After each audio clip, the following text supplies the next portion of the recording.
Pembicara Netpi kita kali ini adalah seorang pria yang berasal dari kota Jakarta. Beliau memulai bisnis Tian sewaktu masih duduk di bangku kuliah. Pada saat itu, beliau berusia 19 tahun. Bisnis beliau berkembang sangat cepat. Hal ini terbukti dalam kurun waktu 2 tahun, beliau sudah mencapai peringkat bintang 8. Dan di usia 26 tahun, beliau sudah menjadi God Lion. Pada waktu itu beliau tercatat sebagai God Lion termuda di Indonesia. Dan di usianya yang ke-27 tahun, beliau mencapai peringkat Diamond. Saat ini beliau telah menerima special cash reward car, yacht, plane, dan jaringan bisnisnya telah berkembang kuat di Indonesia dan di luar negeri. Mari kita belajar dari Johan Wijaya. Saya hari ini akan men-sharingkan tentang temanya transformasi. Transformasi itu adalah suatu perubahan hidup. Nah, bagaimana saya yang dari 10 tahun yang lalu sebelum di Tiansi bertransformasi sampai sekarang Bapak Ibu ya. Nah, sebelumnya saya ingin tanya dulu Bapak Ibu, kira-kira apa sih perbedaan antara berubah dengan yang namanya transformasi? Karena itu kalau didengar mungkin mirip-mirip ya, tapi antara transformasi dan berubah itu mempunyai perbedaan yang sangat jauh Bapak Ibu. Jadi kalau misalkan di slide saya di sini ada yang namanya kalau ulat menjadi kepompong lalu menjadi kupu-kupu. Itulah yang namanya transformasi. Kenapa? Transformasi itu tidak bisa berubah. Jadi transformasi itu sifatnya dia permanen. Kayak misalnya gini, ibu-ibu kalau hamil 5 bulan nggak bisa nggak jadi hamil kan? Dia mau nggak mau harus melanjutkan sampai 9 bulan sampai anaknya lahir. Nah, itu yang namanya transformasi. Transformasi adalah sesuatu yang kita berubah, tapi tidak bisa balik lagi Bapak Ibu. Nah, bayangkan, kalau Anda menjalankan bisnis Tiansi, mungkin hari ini Anda sedang punya masalah hutang, atau Anda tidak punya waktu, atau Anda punya masalah finansial, mau nggak 5-10 tahun lagi Anda bertransformasi Bapak Ibu? Jadi bertransformasi menjadi orang yang benar-benar berubah. Nah, jadi kalau bisa disimpulkan, yang namanya berubah itu temporary atau perubahan yang sementara. Kalau transformasi itu permanen. Seperti ulat menjadi kupu-kupu. Itu permanen. Dari kupu-kupu nggak akan bisa menjadi namanya ulat lagi. Karena kenapa? Karena dia sudah bertransformasi. Nah, kalau berubah itu prosesnya itu sementara. Sementara terus balik lagi. Sementara doang balik lagi. Dan di sini kalau misalkan berubah itu prosesnya 2 arah. Dia selalu memberikan jalan balik. Jadi misalnya gini, banyak dolen-dolen saya yang memulai bisnis Tiansi, dia bilang, "Pak, saya pengen berubah Pak hidupnya." Tapi begitu suruh datang ke pertemuan, sudah datang 2-3 kali, terus begitu nggak mau datang lagi. Dia itu hanya memutuskan buat berubah saja, tidak bertransformasi. Nah, jadi kalau transformasi, jadi prosesnya satu arah. Dia nggak kenal kata mundur. Jadi misalkan Anda jalanin bisnis Tiansi, ditolak. Nah, pertanyaannya, Anda mau maju apa mundur? Kalau Anda maju, Anda berarti sudah siap bertransformasi. Kalau Anda ngedon, Anda capek, Anda mengurangi irama Anda menjalankan bisnis Tiansi, itu artinya Anda sudah memutuskan buat berubah. Nah, sedangkan berubah bisa balik lagi. Sedangkan yang namanya transformasi tidak bisa kembali lagi Bapak Ibu. Prosesnya 2 arah. Transformasi itu melibatkan proses. Jadi dia pakai proses. Kepompong menjadi kupu-kupu, pakai proses nggak? Pakai proses. Anda sobek, bantu sobek kepompongnya, kupu-kupunya hanya keluar beberapa detik doang, lalu meninggal.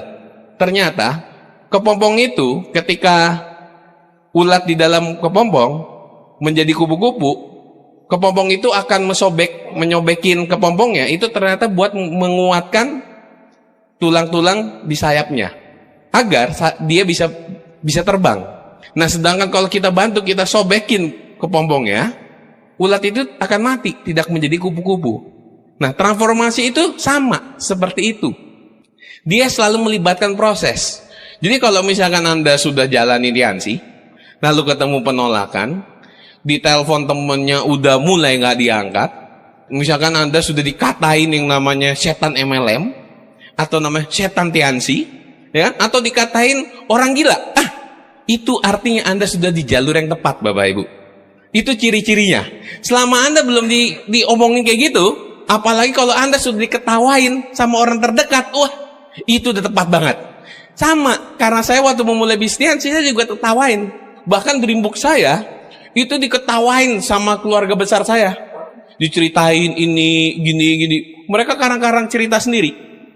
Tapi kan sekarang siapa yang ketawa? Lebih enak itu ketawa di atas mobil BMW, Bapak Ibu ya. Ketimbang tertawa dibanding nangis di motor. Itu kan lebih nggak enak. Kalau Anda sudah dalam kondisi seperti itu, berarti selamat. Karena Anda sudah di jalur yang tepat. Dan ingat, transformasi harus maju, nggak kenal mundur. Jadi pilihannya apa? Maju doang. Kan kita mau bertransformasi, bukan berubah. Nah, banyak orang memutuskan hanya buat berubah. Makanya ketika orang mengalami kendala-kendala seperti itu, mereka mundur. Karena mereka baru memutuskan buat berubah. Kalau Anda memutuskan buat transformasi, nggak ada kata lain. Cuma satu jalannya, maju aja terus. Maju terus Bapak Ibu ya. Kalau yang namanya berubah, itu butuh dimonitor.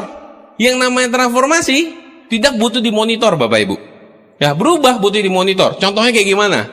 Masih sering diteleponin upline untuk datang pertemuan. Selama upline itu nelpon suruh Anda datang ke pertemuan, artinya Anda baru siap buat berubah. Belum siap bertransformasi. Ditelepon upline kalau konsultasi, diingetin konsultasi, itu artinya Anda siapnya buat berubah. Belum siap bertransformasi.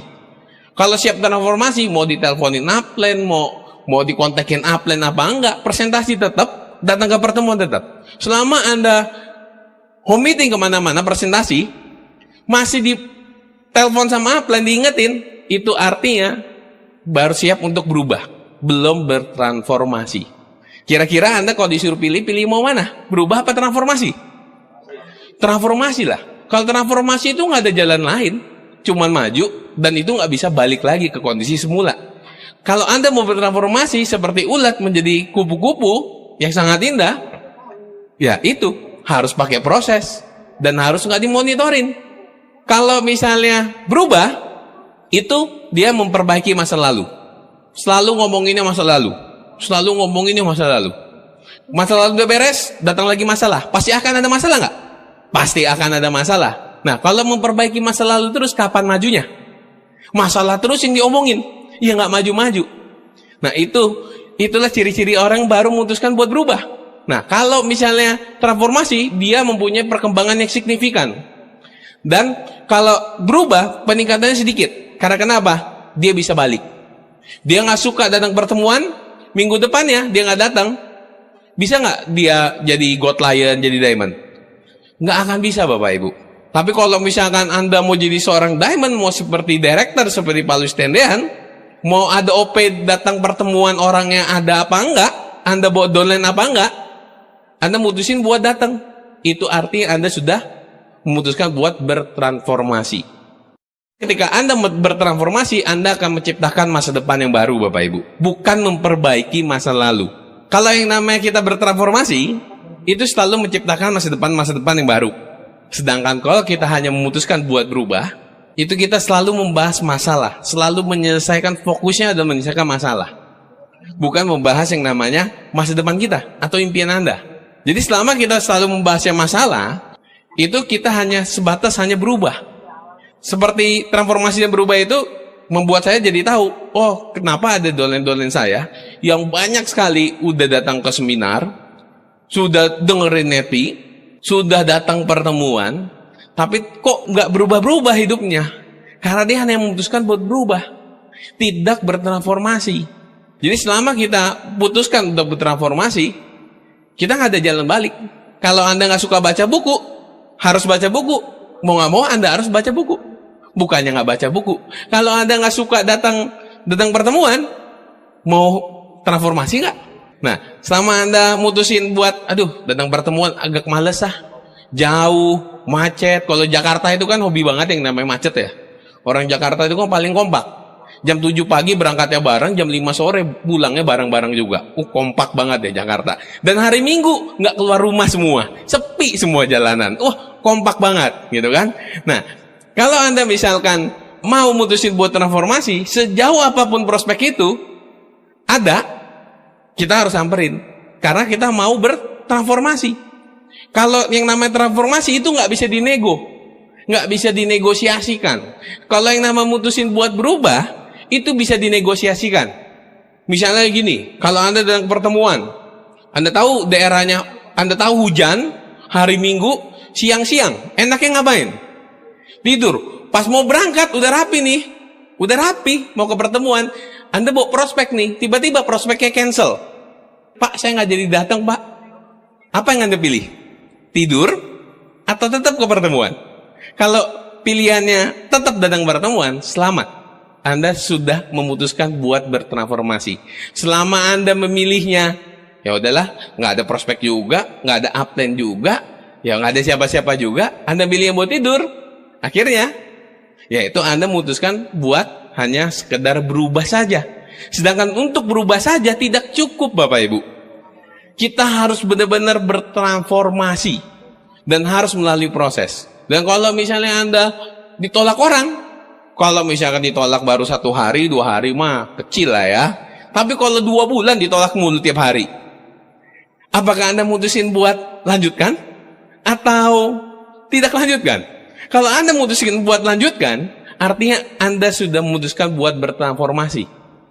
Nah, kalau misalnya Anda datang ke home meeting, masih dikontekin upline, itu artinya Anda baru siap buat berubah. Dan ingat loh, Anda dengan kondisi kayak gitu, Anda 1 tahun, 2 tahun, itulah kenapa, kalau saya review, kenapa banyak sekali dolen-dolen saya yang sudah jalankan bisnis ini, tapi belum, hidupnya masih biasa-biasa aja. Karena mereka hanya memutuskan buat sekedar berubah. Nah, malam hari ini, ayo sama-sama kita memutuskan sama-sama buat bertransformasi. Nah, kenapa orang tidak mau bertransformasi? Apa yang menyebabkan orang itu tidak mau bertransformasi? Karena transformasi itu menyakitkan. Coba Anda jadi ulat, Anda dililit-lilit, terus Anda harus robekin kepompong untuk jadi kupu-kupu. Itu prosesnya kayak gimana? Sakit banget gak? Oh, sakit banget. Tapi kan hasilnya ketika ulat jadi kepompong dan menjadi kupu-kupu, hasilnya itu akan sangat indah sekali, ya. Dan butuh perjuangan, wah jelas. Yang namanya buat bertransformasi nggak usah diomongin. Proses tentu perlu perjuangan. Nggak ada satu kemenangan itu tanpa pengorbanan, Bapak Ibu. Dan butuh pengorbanan. Butuh sekali pengorbanan. Misalnya nih Anda sebagai seorang karyawan, waktu Anda cuma punya Sabtu Minggu. Bahkan mungkin Anda punya waktu cuma hari Minggu sama anak Anda, sama keluarga Anda. Tapi kan Anda tahu, Anda jalan di bisnis TNC, pertemuan TNC kebanyakan hari apa? Hari Minggu, ya kan? Nah, Anda mau nggak berkorban sementara, ngurangin waktu istirahat Anda, ngurangin waktu untuk sama keluarga Anda? Bukannya nggak boleh. Tapi 2-3 tahun lagi kalau Anda sudah jadi God Lion, Anda mau bareng waktu keluarga tiap hari, ya butuh pengorbanan, ya. Dan resiko nggak? Jelas beresiko. Anda harus banyak kurangin waktu. Kayak waktu dulu saya memulai bisnis TNC, saya itu hampir nggak punya waktu yang namanya, kalau waktu itu anak seumuran saya, umur 19-20 tahun, itu mereka rata-rata menghabiskan waktu buat ngapain? Buat pacaran, buat nongkrong di kafe. Nah, saya itu sama sekali nggak punya waktu untuk, bahkan untuk ngobrol pun dengan teman-teman saya itu bahkan nggak punya waktu. Saya kebanyakan dulu kuliah langsung pulang. Bukan pulang sih, langsung presentasi. Itu bagian dari resiko. Dan pasti ketemu masalah nggak? Ya jelas lah ketemu masalah. Hidupnya kan tuh punya masalah kan? Nah, Anda mau transformasi, ketemu masalah baru. Nah, masalah itu buat jadi pembelajaran, Bapak Ibu. Jadi Anda pasti akan ketemu masalah baru. Karena kenapa? Anda melakukan sesuatu yang extraordinary. Sesuatu hal yang luar biasa, tentu Anda akan mempelajari sesuatu yang baru. Ya, jadi pasti akan ketemu masalah. Kenapa banyak orang yang tidak mau bertransformasi? Karena mereka nggak mau merasakan perjuangannya, dan mereka nggak mau merasakan yang namanya pengorbanannya, resikonya, dan mereka nggak mau ketemu dengan masalah. Mereka nggak mau menyelesaikan masalah yang ada. Itulah hal-hal yang menyebabkan orang tidak mau bertransformasi. Jadi kalau Anda sudah mengalami ini, Artinya Anda sudah siap bertransformasi. Ya, apalagi kalau misalkan kalau yang kerja hari Minggu doang yang punya waktunya, Anda mau mengorbankan waktu Anda hari Minggu, yang hari Anda satu-satu istirahat, atau bareng keluarga Anda tunda dulu sementara, Anda berarti sudah siap bertransformasi. Ya, banyak orang yang nggak siap itu, Bapak Ibu. Nah, saya yakin Anda semua di sini yang bahkan yang nonton di Indonesia maupun di luar negeri, saya yakin Anda semuanya siap untuk berkorban, untuk bertransformasi. Berkorban untuk menjadi sesuatu yang baru, Bapak Ibu. Berkorban untuk demi masa depan Anda. Jadi, ayo kita sama-sama, kita bertransformasi menjadi kupu-kupu, Bapak Ibu ya. Ketika Anda mau bertransformasi, ada satu penyakit yang akan menghalangi Anda, yang namanya akrasia. Akrasia itu kalau bahasa Inggrisnya disease, atau namanya penyakit. Ya, akrasia itu ciri-cirinya kayak gimana? Ciri-cirinya nih kayak gini. Misalnya, Anda ada janji home meeting sama plan Anda. Anda jadi home meeting atau dengan prospek Anda. Anda janji jam 3, datangnya jam 4. Itu namanya akrasia. Jadi kalau Anda datang pertemuan nih, hobinya datangnya pas sudah presentasi habis, wah itu akrasia banget Bapak Ibu.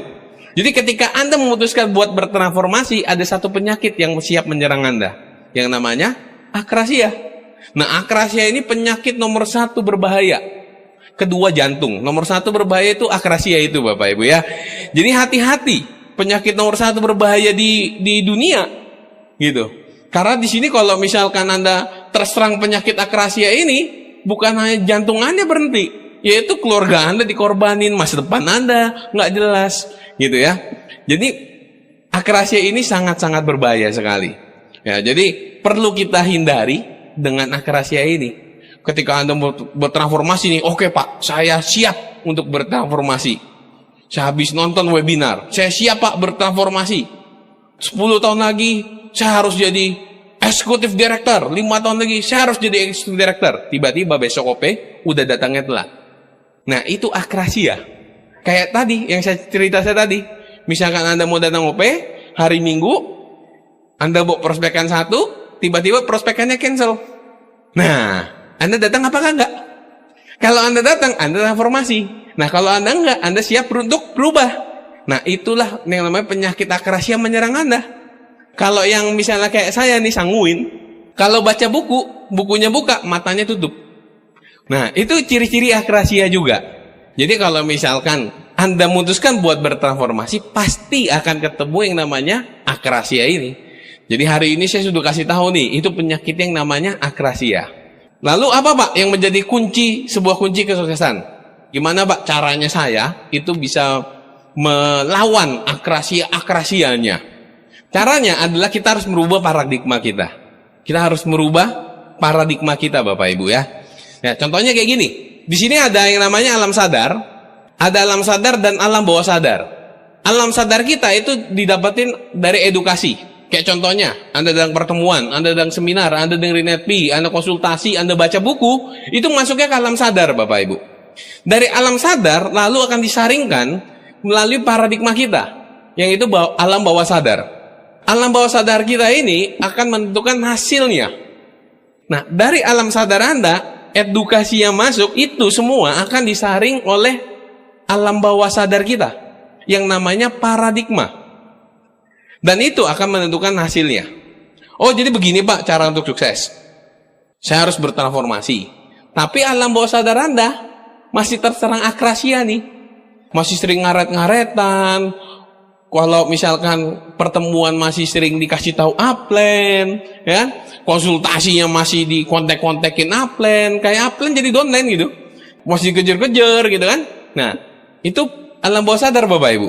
Kalau misalnya ini yang masuk Y, nih edukasi bentuknya Y, alam bawah sadar X, paradigma, maka hasilnya tetap aja akan X, dia nggak akan berubah. Kenapa? Banyak sekali downline-downline saya yang sudah datang pertemuan, dengerin NetP, baca buku, konsultasi, terus hasilnya masih sama-sama aja. Karena paradigmanya dia belum berubah. Karena alam bawah sadarnya belum berubah. Nah, Gimana cara merubah alam bawah sadar ini? Itu yang sangat penting. Nanti akan saya bahas. Ketika kita, alam sadar kita itu Y, alam bawah sadar X, hasilnya akan X. Hasil ini akan ditentukan oleh alam bawah sadar kita. Kayak misalnya gini, apa saya bisa Pak 10 tahun ya jadi direktur. Nah, itu alam bawah sadar Anda tuh, paradigma Anda mengatakan Anda nggak bisa. Apa bisa Pak 2 tahun lagi saya Goat Lion? 2 tahun lagi saya naik BMW. Apa bisa? Beneran nggak sih bisa? Nah, Anda sudah tahu Tianxi itu bagus. Edukasinya bagus.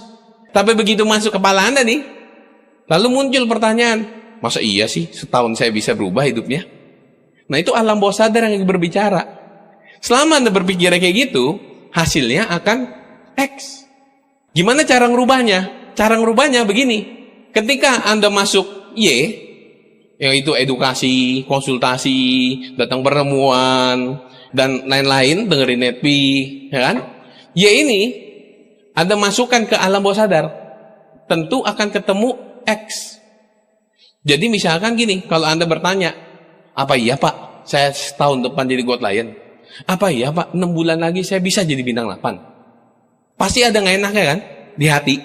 Dan kalau ditanyain, mau nggak tahun depan jadi Goat Lion? Mau banget. Mau nggak 6 bulan lagi jadi bintang 8? Pasti mau banget. Mau nggak misalkan tahun depan Anda terima mobil? Mau, ya kan? Apa bisa Pak? Nah, itu artinya lagi X ketemu Y, Bapak Ibu. X lagi ketemu Y. Ketika Anda punya keraguan antara X dan Y, itu artinya X sedang ketemu Y, Bapak Ibu. Bisa nggak saya ya? Sedikit ada keraguan. Waktu itu saya ingat sekali, waktu dulu saya memulai bisnis Tianxi, waktu saya bintang 3 di awal jalan bisnis Tianxi, saya mikir, wah saya bintang 5 lumayan ya.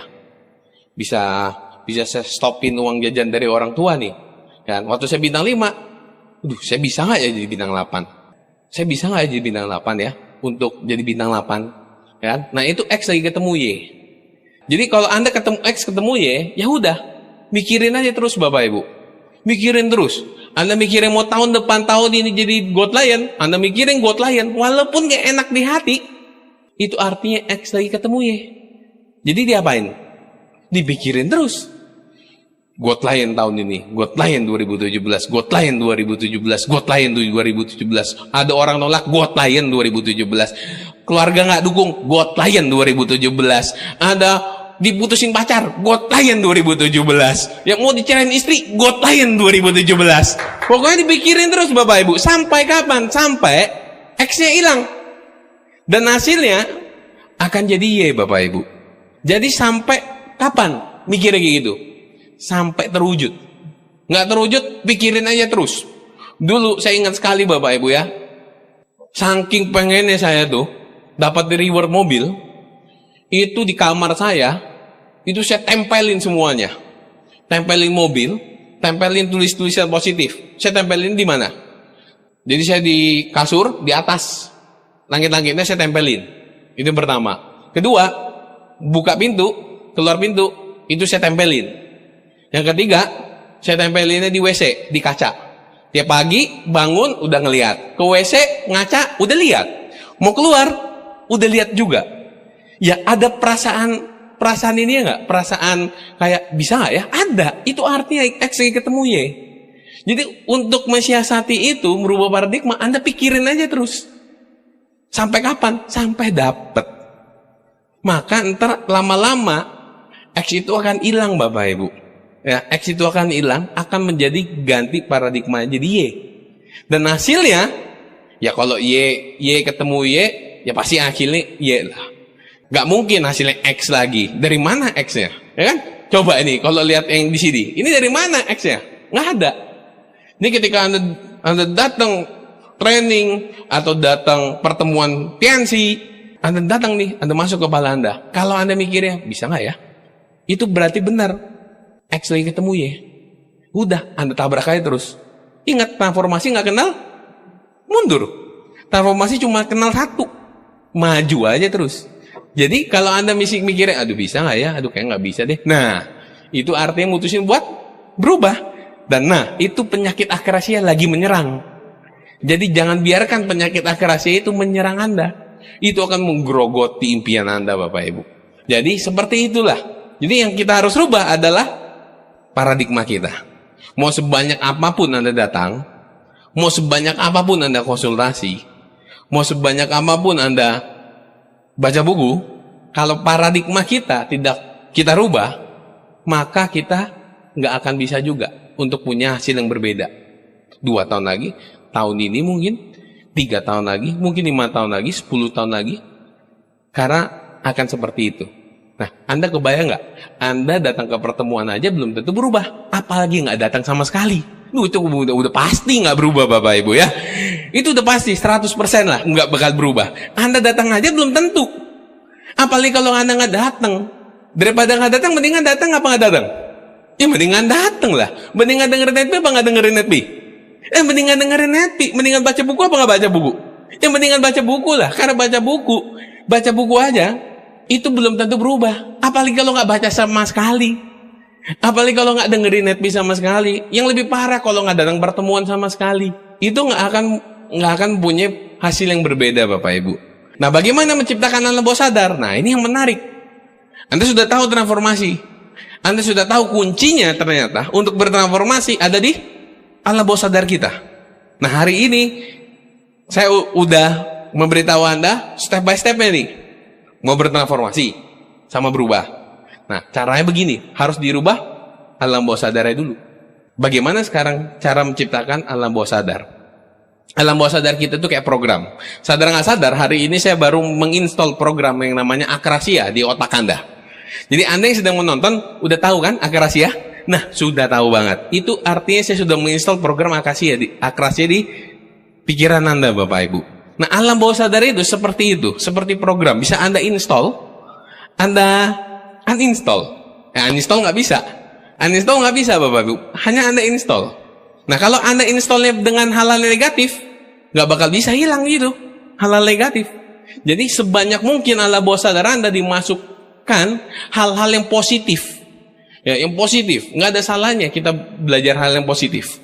Gimana caranya merubah alam bawah sadar? Yaitu dengan satu jurus. Ini jurusnya paling ampuh, paling jitu, paling jos genjos, tap suratap. Gitu ya. Ini paling mantap, Bapak Ibu. Cara satu-satunya untuk merubah paradigma kita atau alam bawah sadar kita dengan yang namanya habit atau menciptakan sebuah kebiasaan-kebiasaan baru. Nah, sadar nggak sadar, ya kalau Anda nanya semua orang-orang sukses, mereka selalu mempunyai kebiasaan-kebiasaan baru. Kebiasaan-kebiasaan sukses yang mereka terapkan dari mereka dulu sampai sekarang. Contohnya, Anda semua saya yakin tahu yang namanya Susi Susanti. Kenapa bisa menjadi legenda? Padahal banyak gak pebulu tangkis yang lain? Banyak. Kenapa nama Susi Susanti yang Anda kenal? Karena dia juara.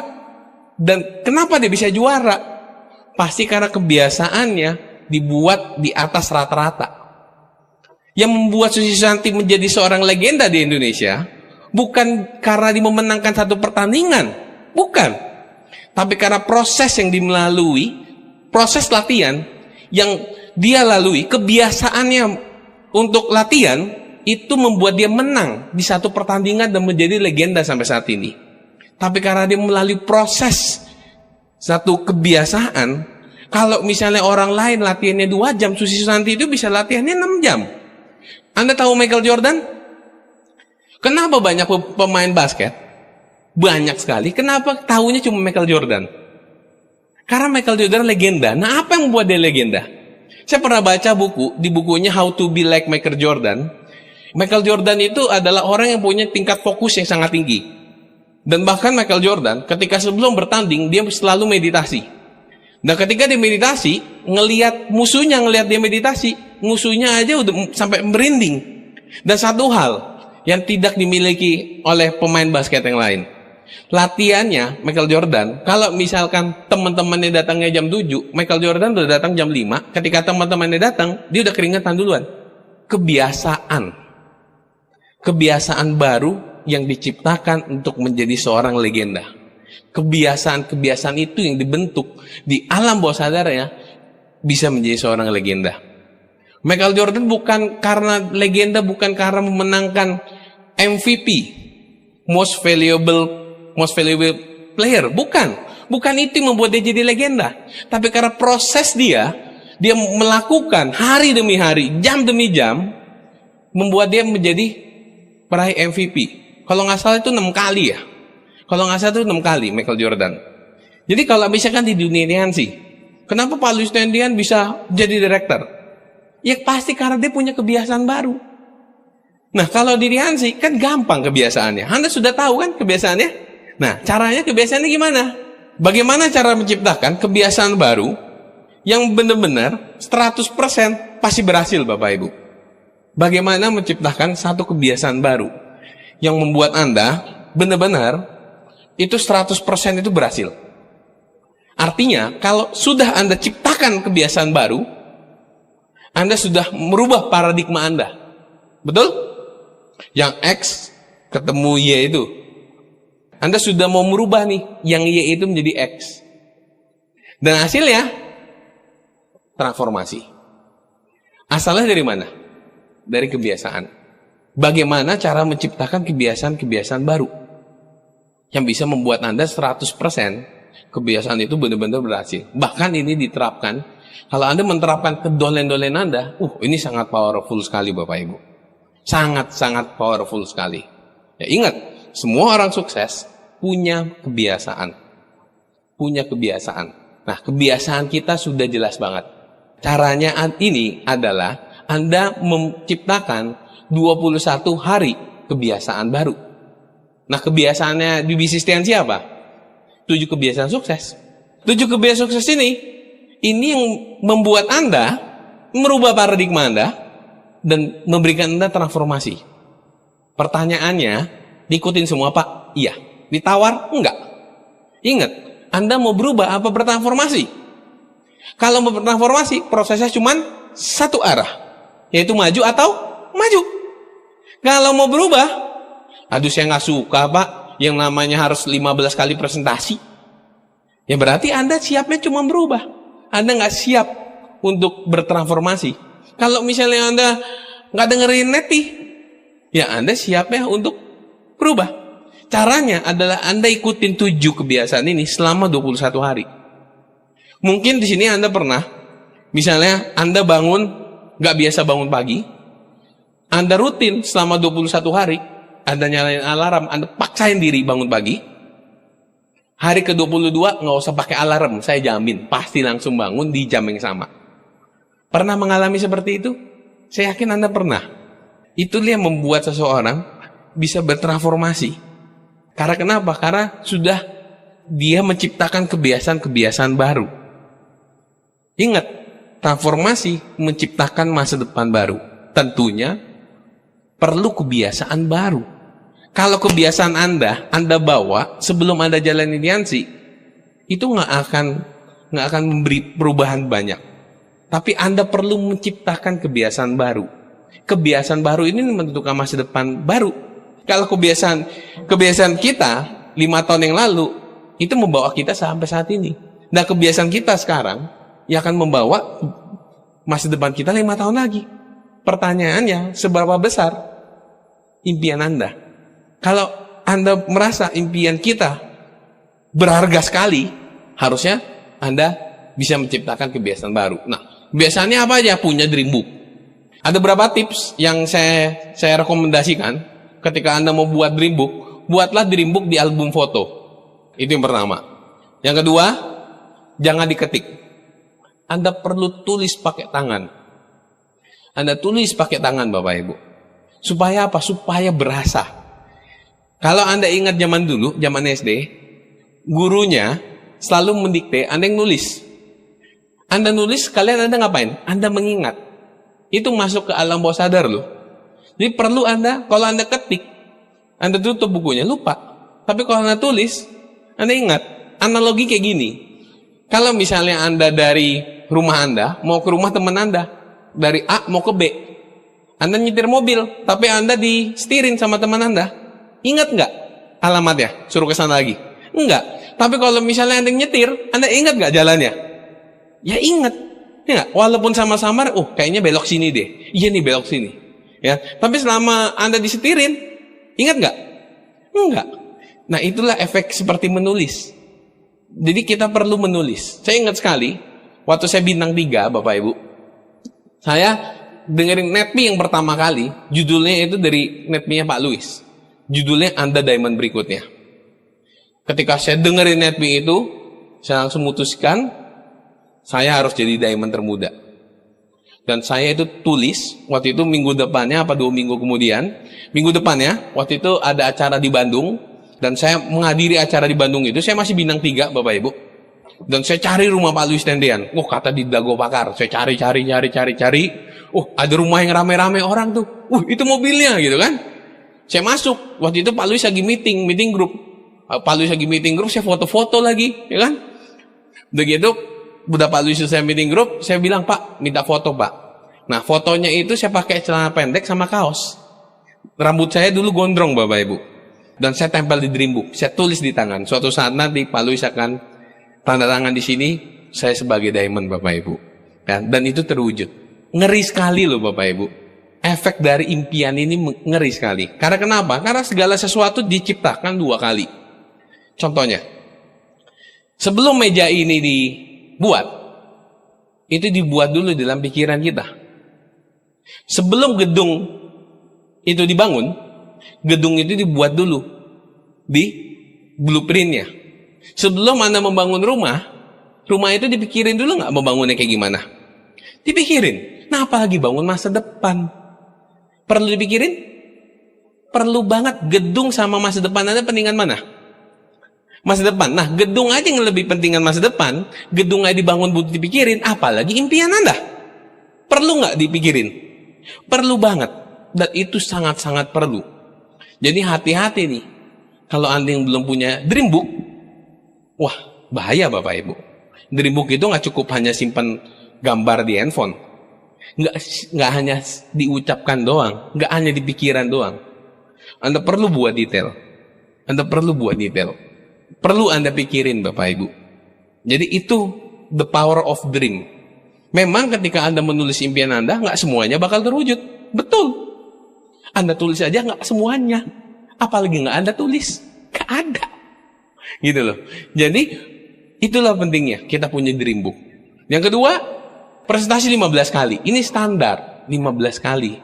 Kalau Anda mau jadi seorang God Lion, presentasinya ngejarnya 60 kali. Sebulan. Ini kan standar. Standar di TNC gitu. Standar yang rata-rata 15 kali. Nah, Anda mau jadi orang rata-rata apa orang di atas rata-rata? Pilihannya di tangan Anda. Konsumsi produk dan melayani pelanggan. Dulu saya nggak pernah melayani pelanggan, Bapak Ibu. Sekarang tiap hari saya layani pelanggan. Ya, bahkan pelanggan nggak mau beli, saya paksain beli. Gitu. Kalau dulu pelanggan nggak mau beli, bodo amat. Kan? Kalau sekarang, pokoknya apalagi kalau bilang udah mau beli, itu siang pagi malam saya bisa saya kejar Bapak Ibu. Kalau itu kan, kalau sekarang kan ada WhatsApp, ada Line. Saya sapa aja. Pagi Pak. Udah siang Pak. Udah sore Pak. Udah malam Pak. Besoknya nggak dibalas lagi. Paling di Delcon, gitu loh. Nggak bakal ditonjok, Bapak Ibu ya. Nggak bakal disiram air gitu kan. Anda diusir gitu kan. Nggak bakal. Apalagi kalau Anda sudah tahu rumahnya. Waduh. Itu enak banget Bapak Ibu. Anda mau produk, Anda ketok-ketokin. Pagi yang ada, datang siangnya. Siang nggak ada, sorenya. Sore nggak ada, malamnya Bapak Ibu ya. Saya pernah ya datengin orang, sampai saya dimaki-maki loh. Sampai dikatain, waduh kebun binatang semua itu keluar Bapak Ibu. Saya pernah gitu. Ditunjuk-tunjuk, dikatain kasar sekali Bapak Ibu ya kan. Lagian saya panggil siapa, nggak dibales kan tuh jawab iya, ya kan? Pak, nanti malam saya ke rumah ya Pak ya. Nah dia nggak bales kan berarti iya kan? Nah kalau dia bilang enggak gitu kan, saya enggak. Dia kan nggak bales. Ya saya bilang wah berarti iya nih, ya kan? Saya datang malam ke rumahnya ada, tapi ada saya dimaki Bapak Ibu ya. Nah itu bagian dari pengorbanan Bapak Ibu ya. Jadi Anda perlu ngalamin hal-hal seperti itu Bapak Ibu ya. Nah jadi dan baca buku positif 15 menit. Ya buku positif buku apa aja?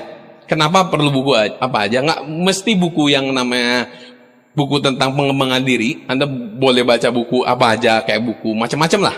Supaya apa? Kalau misalkan pas Anda lagi ketemu orang developer, ngomongin properti, Anda tahu apa yang diomongin.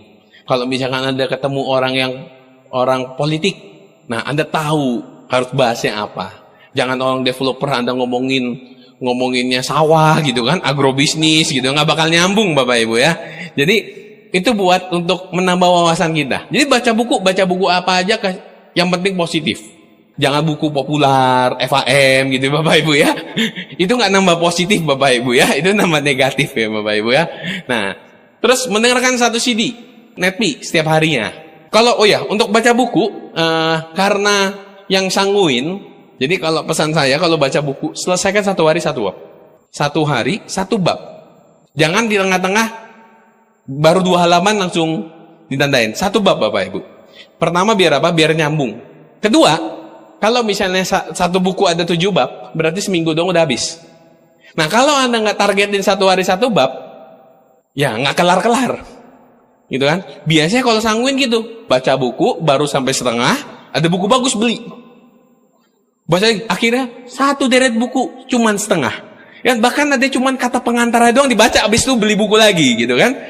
Nah, jadi saran dari saya satu hari satu bab Bapak Ibu. Dan buku itu mempunyai efek yang sangat luar biasa. Ingat loh, kita mau menciptakan kebiasaan baru. Kebiasaan baru ini akan merubah paradigma kita. Kita membaca buku, Anda bayangkan kalau misalnya 1 bulan ada 1 buku Anda baca, habis. Setahun ada berapa buku? Anda kalau misalkan 2 tahun baca bukunya, ada 24 buku. Bayangin, 24 buku masuk ke kepala Anda, kira-kira kepribadian Anda berubah? Pola pikirnya berubah? Berubah sekali. Ya, karena kalau misalnya kita mau naikin penghasilan, ya, misalkan penghasilan Anda berapa gitu, misalkan sebulan. Penghasilan Anda itu yang membuat Anda, pola pikir Anda itu membuat penghasilan Anda seperti sekarang. Analogi gini, kira-kira pola pikir orang yang kerja 1 juta penghasilan 1 bulan dengan 10 juta 1 bulan, pola pikirnya beda, cara kerjanya beda, kebiasaannya beda. Nah, orang yang 10 juta dengan 50 juta, pola pikirnya beda, cara kerjanya beda nggak? Pola kerjanya beda nggak? Kebiasaannya berbeda nggak? Orang yang penghasilan 50 juta dengan yang 100 juta 1 bulan, beda nggak isi ininya? Pola pikirnya, pola kerjanya, kebiasaannya beda. Jadi kalau misalnya mau ningkatin penghasilan, yang dirubah apanya? Kebiasaannya, pola kerjanya, dan pola kebiasaannya. Nah, hari ini kita akan sama-sama belajar gimana caranya merubah kebiasaan-kebiasaan baru yang bisa membuat kita semua itu menjadi orang yang luar biasa semua Bapak Ibu. Jadi kalau misalnya seperti itu, saran dari saya, 1 bulan Anda menghabiskan 2 buku. Baca bukunya gimana per bab? 1 hari 1 bab. Nggak perlu 15 menit Anda duduk di timer 15 menit, udahnya cuma setengah halaman lagi, bahkan setengah paragraf. Ya, nah oke. Mendengarkan CD Netpi. Saya pernah dapat sharing dari pengalaman Diamond di perusahaan sebelah. Si Diamond itu ngomong kayak gini, kalau saya di rumah saya pasang setiap pojoknya speaker, bahkan di WC. Setiap hari saya dengerin CD itu, CD Netpi-nya dia. Saya dengerin CD Netpi-nya. Walaupun saya mendengarkan sekilas-sekilas, tapi saya tahu alam bawah sadarnya mendengarkan. Jadi sambil makan, sambil ini gitu. Itu kan bisa sambil mendengarkan. Anda kan manusia itu diciptakan bisa sambil mendengarkan, melakukan sesuatu pekerjaan yang tentunya nggak pakai mikir. Kalau makan sambil dengerin bisa nggak? Bisa. Tapi kalau dengerin Netpi sambil baca buku bisa nggak? Bisa gila. Ya kan? Nggak bakal bisa, gitu kan? Nah, jadi Anda bisa melakukan seperti itu. Walaupun Anda nggak mendengarkan secara langsung, tapi Anda tahu itu alam bawah sadar sedang mendengarkan. Jadi dengerin Netpi aja. Mau sambil nyetir motor, nyetir mobil, mau sambil makan, sambil mandi, ya kan? Jadi itu Anda bisa ini. Tapi jangan sambil nonton juga, gitu kan? Jadi seperti itu Bapak Ibu. Dan keenam, hadir di setiap pertemuan One Vision. Nah, ini penyakit bagi orang-orang. Zaman sekarang ini susah banget kalau datang pertemuan. Banyak orang yang terserang penyakit akrasia. Akrasia, ingat loh ini loh. Penyakit nomor 1 paling mematikan di dunia. Karena itu mematikan masa depan. Banyak orang itu yang mereka itu menawar-nawar. Wah, saya datang pertemuan Vision Seminar aja Pak. OP mah tiap hari bosen. Tiap minggu. NDT, wah bosen. Saya mau kasih tahu kepada Anda. Kira-kira bintang 5 di Tiansi sama bintang 8 di Tiansi. Seringan mana datang OP? Bintang 8. Bintang 8 sama God Lion seringan datang mana? God Lion. God Lion dengan Diamond? Diamond dengan Director. Jadi justru Anda bosan-bosan dan yang makin bosan peringkatnya makin tinggi loh. Justru kalau Anda nggak pernah bosan, itu hati-hati. Berarti Anda nggak kemana-mana Bapak Ibu. Jadi Anda justru yang bosan yang sering datang pertemuan. Oh, itu yang peringkatnya makin tinggi. Nah, saya ingin ajak Anda untuk berkalkulasi. OP berapa kali sebulan? 4 ya? 4. 1 bulan. Ini OP. NDT 1 bulan 1 kali. Vision Seminar 2 bulan. 1 kali per 2 bulan. Ini pertemuan-pertemuan yang umum ya. Ada lagi pertemuan yang namanya Royal Weekend. Royal Weekend 1 kali 6 bulan. Crown Life 1 kali 1 tahun. Nah, ayo kita main hitung-hitungan. Anggap contohnya saya. Saya sudah 11 tahun di Tiansi Bapak Ibu ya. Saya sudah 11 tahun di Tiansi. Kalau kita hitung 11 tahun, itu berapa bulan? Kalkulator bisa bantu? 11 tahun itu berapa bulan kira-kira? 264 bulan dikali 4. Karena 4 kali OP kan? 1 bulan. 264 bulan dikali 4. Berapa Pak? 1056. NDT 12 kali 11 132. Di 2 bulan ini berarti 6. 6 kali 11 66 ya? 66. RW 1 tahun kan 2 kali. 2 kali 11, 22. Ini 11. Nah, Bapak Ibu, ini acuannya saya. Anggap gini. Kalau misalnya Anda datang OP, Anda datang selama 11 tahun, 1056 kali, NDT 132 kali Anda datang, dan VS Anda datang 1 bulan itu 2 kali, 2 bulan itu 1 kali, kalau kali 11 kan 66 kali datang ke OP, ke VS. Royal Weekend 1 tahun 2 kali, kalau dikali 11 tahun itu 22 kali, dan Crown Life itu 11 kali. Ya, 1 tahun kan 1 kali. Selama Anda datang ini, Anda cobain aja. 11 tahun lagi Anda pasti jadi diamond. Pasti Bapak Ibu. Pasti jadi diamond. Anda hadir ke pertemuan OP. Anda centanginnya setiap minggu.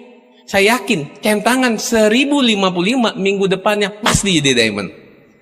Anda datang ke NDT, centangan ke 131, 132-nya Anda pasti jadi diamond. Anda datang ke Vision Seminar yang ke-66 Anda pasti jadi diamond. Anda datang ke Royal Weekend yang ke-22 pasti jadi diamond. Anda datang ke pertemuan Crown Life 11 kali. Pertemuan yang ke-11 kali Anda Crown Life, Anda yang akan bicara di pertemuan Crown Life Bapak Ibu. Ini Bapak Ibu, ya. Kenapa orang nggak mau datang ke pertemuan OP? Ya itu, karena mutusin buat berubah. Sedangkan untuk datang ke OP, mungkin Anda perlu waktu pengorbanan. Mungkin Anda kadang harus ngomong dulu ke istri atau suami, yang suami Anda negatif. Itu kan perlu pengorbanan. Ya memang namanya bertransformasi butuh pengorbanan. Nah, Anda centangin aja. Saya yakin Bapak Ibu, 10 tahun lagi pasti jadi diamond Bapak Ibu. Pasti sekali. Oke? Dan ketujuh, menjadi good team player. Ya, good team player ini adalah edifikasi, konsultasi, dan no cross lining. Ya, kita perlu edifikasi, konsultasi, dan no cross lining. Oke, ini nggak akan saya bahas lengkap. Anda bisa dibahas nanti di pertemuan NDT masing-masing di kota-kota Anda. Ada yang namanya 4S, professional networker. Nah, seperti apa professional networker? Kayak misalnya gini, Anda tahu Lionel Messi? Tahu. Anda tahu ini Michael Jordan? Tahu. Mereka itu profesional nggak di bidangnya mereka masing-masing? Tahu Cristiano Ronaldo? Tahu. Apa yang membedakan Cristiano Ronaldo dengan pemain yang lain? Apa yang membedakan Cristiano Ronaldo dengan pemain yang lain? Lionel Messi dengan pemain yang lain? Michael Jordan dengan pemain yang lain? Profesionalisme. Gimana cara kita masih bisa menjadi seorang networker yang berkelas? Berkelas. Yang profesional. Karena kebanyakan orang menjalankan bisnis tiansi itu nggak sepenuh hati. Gimana cara kita mesti menjadi seorang networker yang profesional? Ya, justru kalau Anda dibilang, MLM ya, jangan ngedon. Justru saya bangga MLM ya. Iya. Apalagi kalau MLM habis turun dari mobil BMW, MLM ya. Iya, MLM banget ini. Ya kan? Gimana caranya Anda bisa menjadi seorang profesional, seorang networker? Anda yang baru gabung pun, saya kasih tahu kuncinya. Gimana caranya bisa menjadi seorang profesional networker, oke? Caranya ada 4S. 4S professional networker adalah yang pertama adalah dari edukasi. Oke? Yang kedua dari examination atau ujian. Dan yang ketiga itu dari pengalaman atau experience. Dan yang keempat dari ethics atau etika. Nah, apa hubungannya Pak dengan professional networker? Jadi begini, kira-kira kalau Anda menjadi seorang dokter spesialis, Anda dapatin pendidikannya? Jelas. Anda dapatin ujiannya? Kalau mau jadi dokter spesialis? Dapat. Anda dapatin pengalamannya? Jelas. Seorang dokter sebelum jadi dokter spesialis, dia harus jaga dulu di rumah sakit. Ngikutin dokter spesialisnya kemana-mana. Itu pengalaman. Dan ada etikanya? Ya ada. Maka kalau dia sudah mengikuti ini semua, dia akan menjadi seorang profesional di bidang itu. Nah, gimana cara kita menjadi seorang networker? Di bidang kita network marketing, seorang distributor. Bagaimana cara kita menjadi seorang distributor yang profesional? Nah, Anda harus dapati pendidikannya. Dari mana pendidikannya? Dari NetPi, buku, dan pertemuan. Ya, saya ulangin. Pendidikannya itu dari NetPi, buku, dan pertemuan. Anda dapatin ujiannya? Jelas dapat. Anda ditolak? Anda dihina? Anda dijauhkan? Itu termasuk dari ujian. Ujian kita di lapangan. Anda dapatin pengalamannya? Jelas. Anda bisa dapatin pengalaman dari konsultasi dari upline. Itu pengalaman upline. Mau upline Anda baru join 1 bulan, lebih dulu dibanding Anda, 1 hari. Walaupun dia join sebulan, seminggu, 1 hari. Tetap harus konsultasi. Bagaimanapun juga, upline Anda lebih dulu dibandingkan Anda. Jadi Anda perlu konsultasi, Bapak Ibu. Perlu konsultasi. Anda perlu konsultasi, tanya ke upline Anda. Dan yang keempat, ada etika. Jelas, etika kita edifikasi, konsultasi, dan no cross-lining. Itu etikanya. Bisa nggak Anda menjadi seorang professional networker, ngurangin salah satu ini? Nggak akan bisa. Itu bukan 4S lagi, Bapak Ibu. Misalkan Anda nggak dapetin pendidikannya, nggak datang ke pertemuan, nggak dengerin CD, nggak dengerin NetPi, terus begitu nggak baca buku, nggak datang pertemuan RW, Crown Life, Anda bisa nggak? Nggak akan bisa. Atau Anda datang pertemuan, tapi Anda nggak mau melalui prosesnya, ketemu ditolak orang, ngedown, habis itu nggak jalanin lagi. Ada gangguan, Anda menjalankan bisnis tiansi, dolen Anda hilang, itu kan masuknya dari ujian. Terus Anda ikutan hilang. Itu nggak 4S. Anda sudah ikutin pendidikannya, ujiannya, tapi Anda nggak konsultasi. Nggak akan bisa. Tapi Anda sudah dapat pendidikannya, udah ujiannya, experience-nya juga udah, Anda sudah konsultasi, tapi Anda nggak edifikasi konsultasi no cross-lining. Bisa nggak? Nggak akan bisa. Ya, Anda nggak edifikasi ke atas. Edifikasi pusatnya di Anda semua. Nanti Anda lama-lama jadi Superman loh Bapak Ibu. Bedanya Superman dengan distributor tiansi cuma satu. Superman nggak bisa nolong orang di waktu yang bersamaan. Tapi distributor MLM itu bisa nolong rubah hidup orang yang ada dimanapun di waktu yang bersamaan. Itu bedanya antara distributor MLM dan Superman. Kita distributor man. Ya, bukan Superman. Nah, ciptakanlah pentagon sukses. Apa itu pentagon sukses? Pentagon sukses itu meliputi yang namanya knowledge. Knowledge atau pengetahuan, sikap, attitude, ketiga skill, keempat strategi, dan kelima itu habit. Ketika Anda semakin membesarkan ini, 5 hal ini, itu sukses Anda akan semakin besar. Kalau misalnya Anda dapat knowledge, itu dari pengetahuan, dari pertemuan, dari konsultasi, dari baca buku, dengerin netpi, itu knowledge.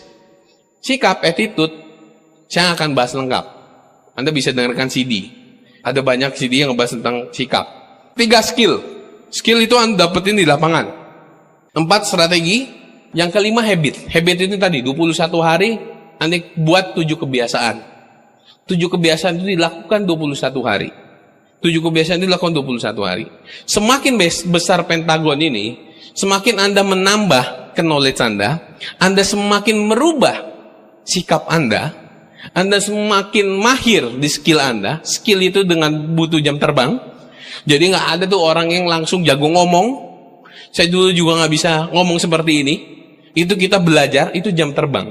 Skill, semakin Anda memahami strategi bermain di jaringan Anda dengan konsultasi kepada upline, dan Anda menciptakan kebiasaan baru, pentagon sukses ini akan semakin besar, dan akan semakin besar juga kesuksesan Anda. Jadi inilah pentagon sukses. Nah, ini ada namanya the way of wisdom. Ya, wisdom itu kalau di kamus bahasa Inggris ada yang namanya keahlian dan kebijaksanaan. Kalau kita sudah gedein pentagon sukses, kita akan bisa nyampe yang namanya the way of wisdom. Oke, nah, apa itu? Gimana cara mencapai the way of wisdom ini? Nah, ada yang namanya DAKW. D itu data, I itu informasi, K itu knowledge, W itu wisdom. Jadi, ketika misalnya hari ini Anda datang webinar, Anda nonton di webinar, itu lagi masukin data. Nah, data ini akan percuma kalau Anda nggak mencatat. Kalau Anda catat, itu akan jadi informasi. Kalau Anda mencatat, itu hanya sebatas informasi. Tapi kalau Anda lakukan, itu jadi yang namanya knowledge. Ketika Anda melakukan, pasti ada kegagalan nggak? Pasti. Ketika Anda kegagalan, itu kan jadi pengetahuan. Oh, ternyata begini ya. Oh, ternyata begitu ya. Jadi pas Anda ngelakuin, itu akan jadi pengetahuan Anda. Anda ulang-ulangin terus, akan jadi yang namanya wisdom atau sukses, kesuksesan. Jadi hari ini kita sudah sama-sama belajar. Anda mulai mencatat, ingat. Ketika Anda dengarkan saya, itu hanya sebagai data. Ketika Anda mendengarkan ulang dan Anda catat, itu hanya sebatas informasi. Nah, informasi itu akan jadi berharga ketika Anda melakukan. Itu namanya knowledge. Ketika Anda melakukan knowledge, Anda pasti akan ketemu kegagalan. Tapi Anda buka lagi. Anda akan ketemu kegagalan, Anda buka lagi. Sampai akhirnya Anda mencapai yang namanya wisdom. Anda tahu ini siapa? Ini adalah Eder. Eder itu adalah seorang pencetak gol di Portugal. Tahun 2016, negara Portugal mencapai final di Piala Eropa bertemu dengan Perancis. Dan di menit ke-12, Ronaldo ditackle oleh lawannya sehingga dikeluarkan. Harus diganti karena mengalami cedera di bagian lutut atau hamstring atau paha ya. Saya nggak begitu jelas. Pokoknya dia cedera, harus keluar. Lalu Ronaldo digantikan oleh Eder ini. Dan saya yakin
menjadi seorang pahlawan. Sepanjang tahun membela negaranya, tidak pernah ada gol yang dicetak 1 gol pun. Tapi ketika 1 gol pun dicetak, bahkan itu udah mencapai pensiun, dia menciptakan sejarah baru untuk negaranya, Bapak Ibu. Saya yakin Anda semua juga seperti itu. Mungkin Anda datang, ada Anda yang dengar webinar, Anda punya masalah keuangan, atau Anda punya masalah waktu, apapun masalah Anda, Bapak Ibu, ciptakanlah sejarah baru. Sukses meninggalkan jejak.